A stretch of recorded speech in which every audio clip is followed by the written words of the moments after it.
Part 2. What on earth happened? Nobody could answer immediately. Every living creature that comprised the left wing of the kingdom's army, not just humans, but their horses too, had suddenly collapsed to the ground like puppets whose strings had been cut.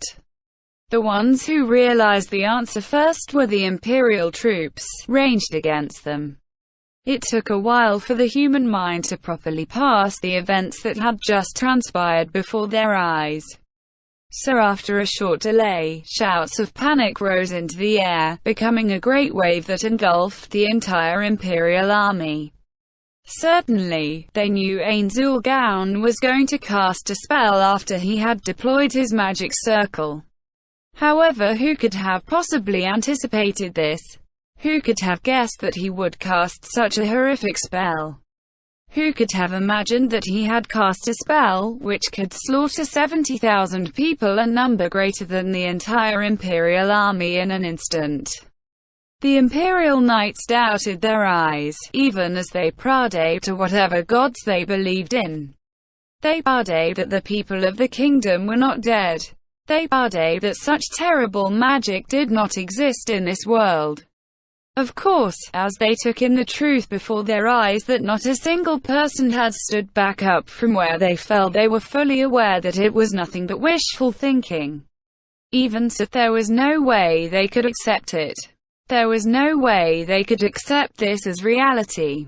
The man hailed as one of the strongest in the Empire.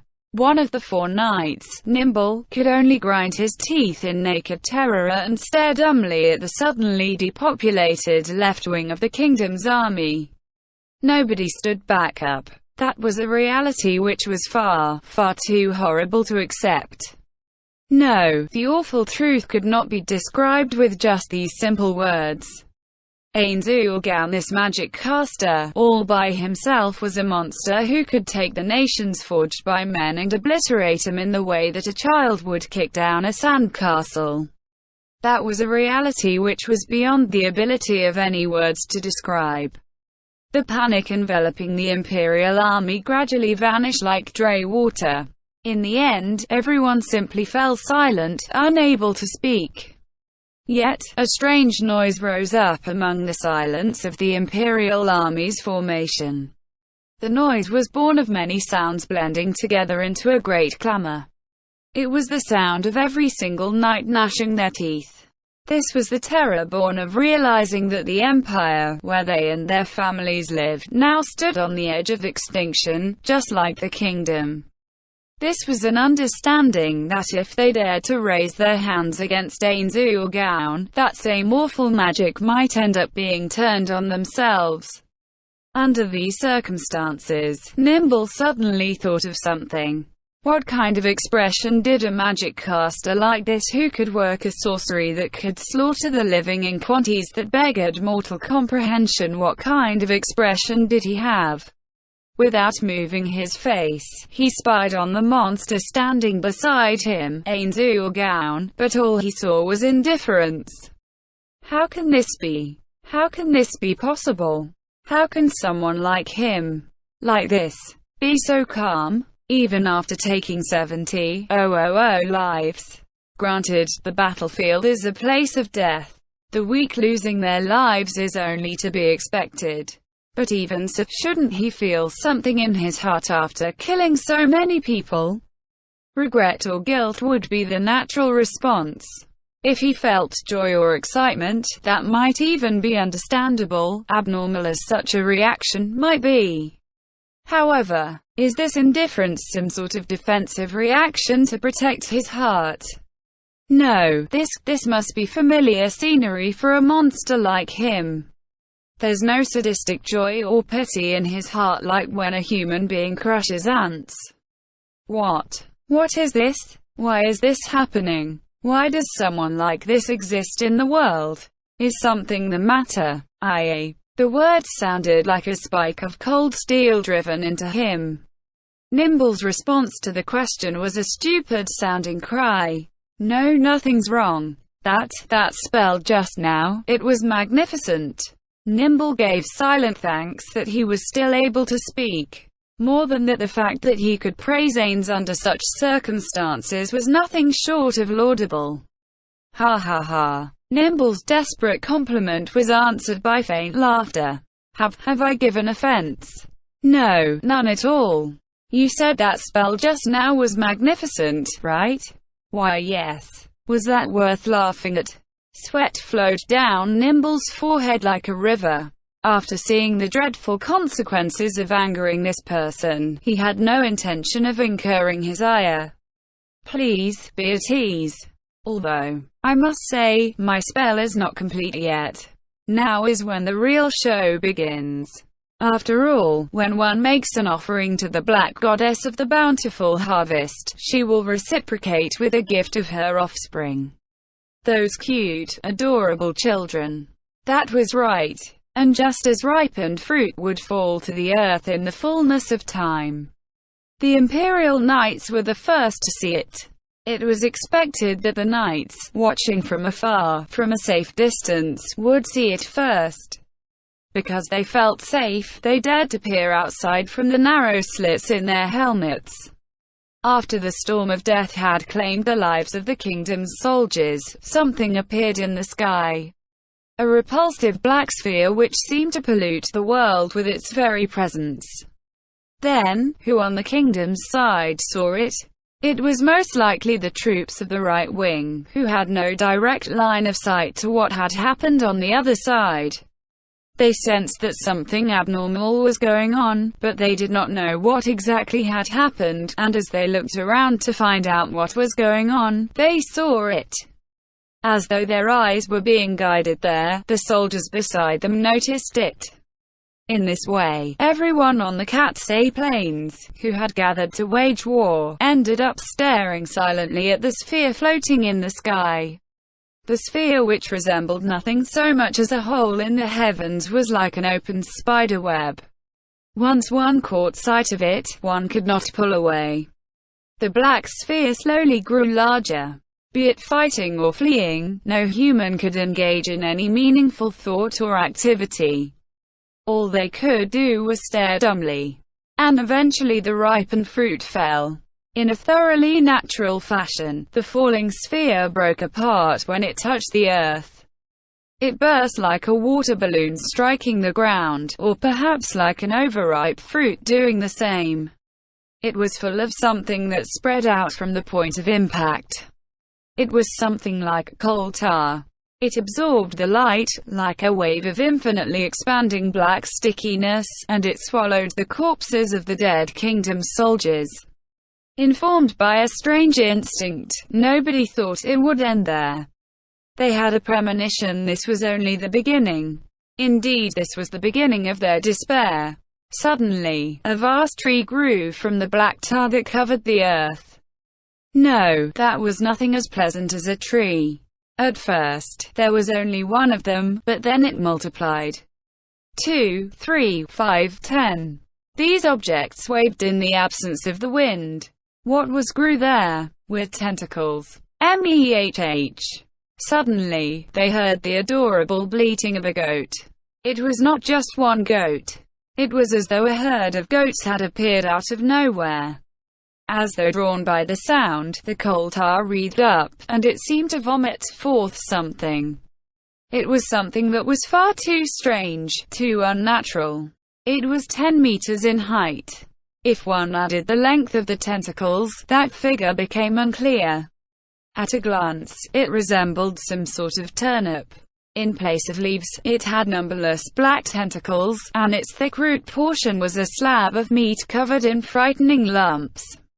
Below that were 5 legs, like those of a goat's, tipped with black hooves. Fissures appeared on the root-like portion of its anatomy, a thick slab of meat covered in lumps as it peeled and split open in multiple places at once. And then, mehh.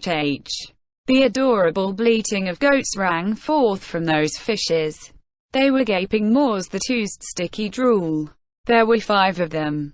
They displayed their hideous bodies to everyone on the Katsei Plains. The dark young of the black goat. These monsters appeared in proportion to the number of deaths caused by the super tier spell, sacrificed to the Black Bounty. IA Shub-Niggurath. Although they did not possess any powerful special abilities, they were outstandingly resilient. Moreover, they were all over level 90. In other words, this would become a storm of carnage. Besides the adorable bleating of goats, so sickeningly sweet and cute that it made people want to vomit, there were no other sounds. That was because nobody could speak, unwilling to believe or accept that the events unfolding in front of their eyes were truly happening.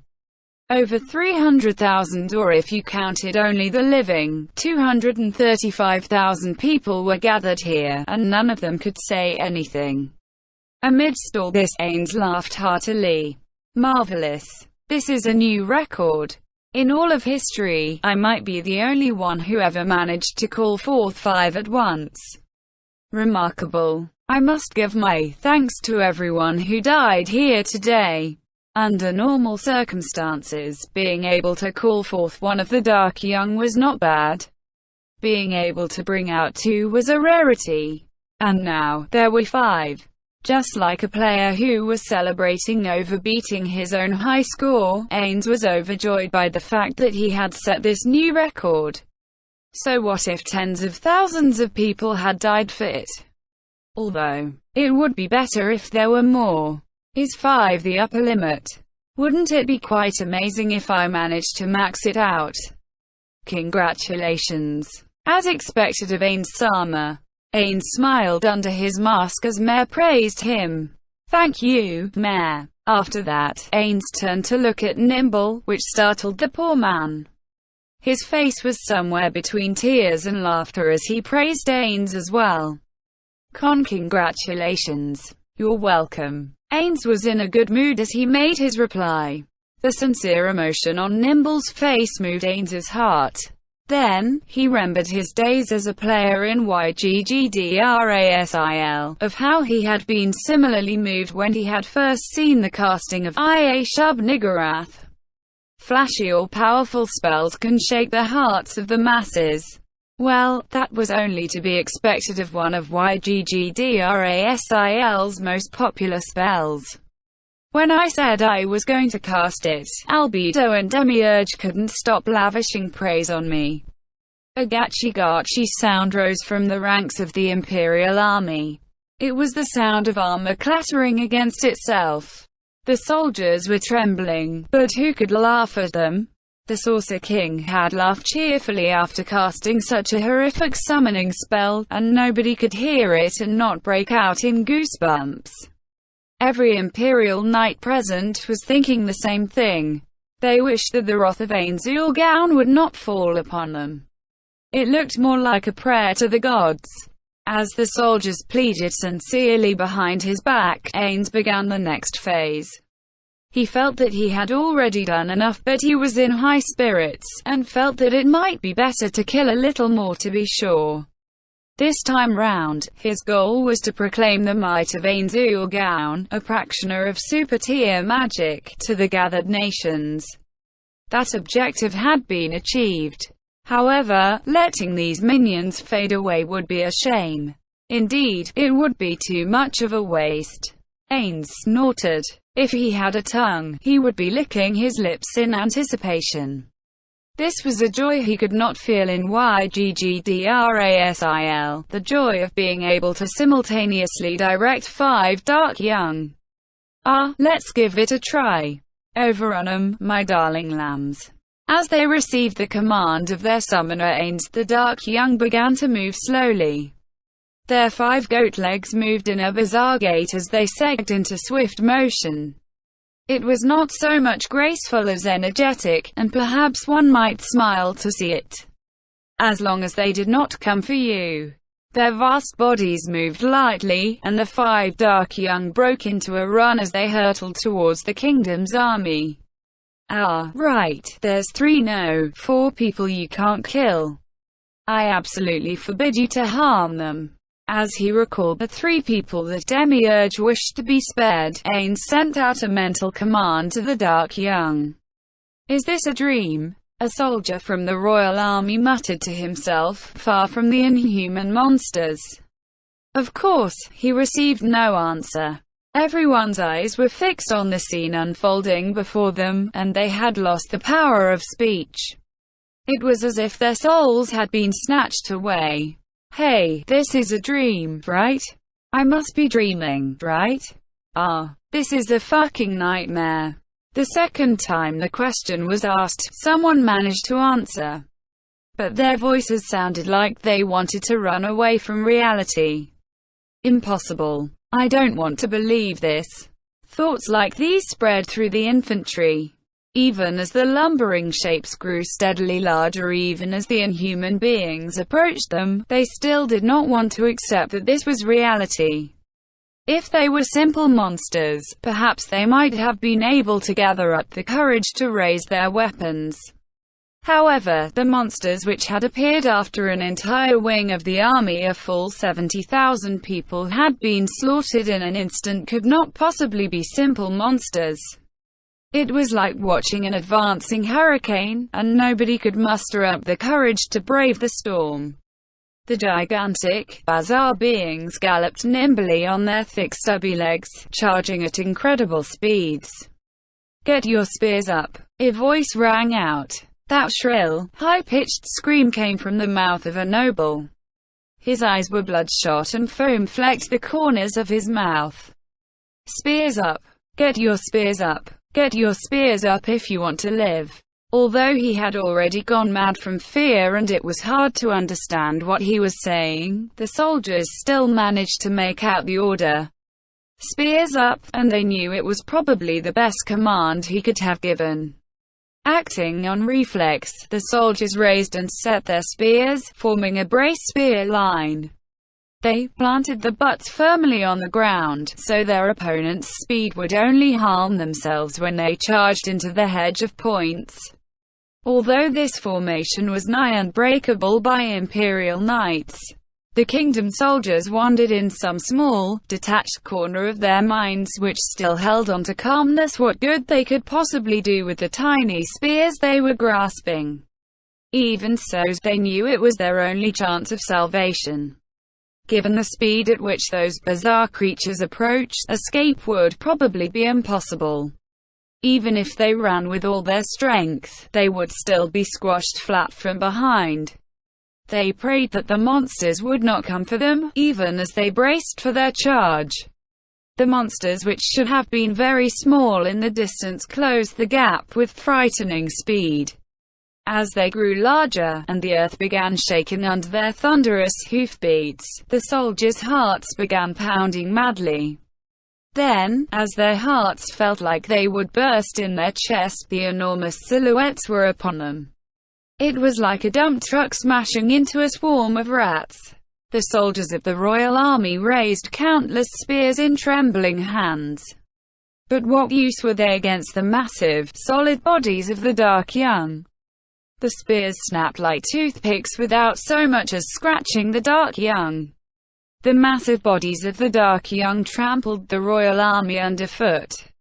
Splinters from countless shattered spears flew through the air. Although they crushed the meaningless resistance that did not even count as resistance, the Dark Young of the Black Goat were merciful in their own way. There was no pain. There was no time for their victims to feel pain before they were squashed flat under the titanic weight of the Dark Young's charge. The spear-wielding soldiers did not even have time to realize that the pikes they were holding had been pulverized by those massive bodies. All they saw were black shadows falling over them.